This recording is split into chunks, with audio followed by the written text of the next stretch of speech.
and you have had multiple roles and at multiple companies. Can you talk a little bit more about what you did at each of those companies and maybe how your work changed as you went on?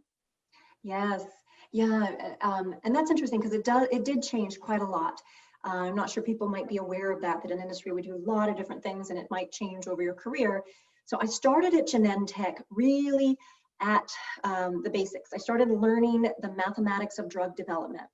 And some of this terminology we would call pharmacokinetics, looking at a model for drug concentration over time. And so the terminology in the field of drug development is called pharmacokinetics. And then the actual effect of the drug on the patient, that's called pharmacodynamics. And honestly, as a mathematician going in, I had the hardest time remembering which was which because I thought kinetics and dynamics were really equivalent.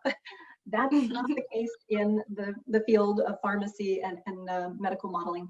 So I learned some basics like that. I learned nonlinear mixed effects modeling. We put those pieces together and we could make simulations. We could project dose with different doses, what would be the outcomes. And I learned all of the basics there. I really credit that experience to learning a lot of drug development also. And then an opportunity came along to do a bit more mathematics because I was doing a lot of drug development mathematics, which was once you get the hang of it, there are a lot of projects to do that use the same types of mathematics.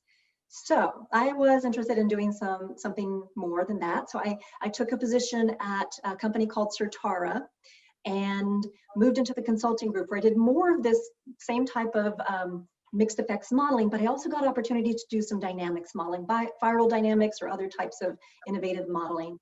And then there was an opening in the training group. So I actually, because I was the one person at the company who had been a mathematician, who had all this teaching experience, a couple of teaching awards, they asked if I would move into that group and help because they needed somebody who really understood the theory of nonlinear mixed effects modeling, but could also explain it.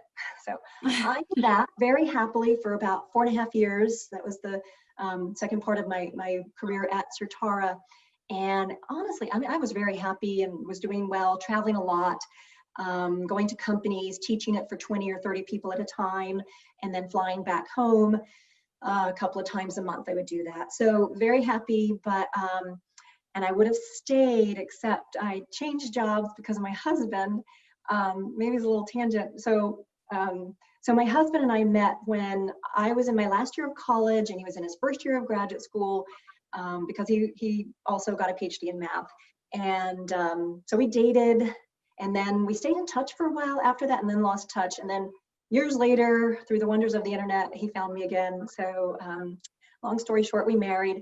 I'll say that a month after our wedding in 2011, he was diagnosed with terminal gastric cancer. So that really changed my career trajectory along with many other changes in my life.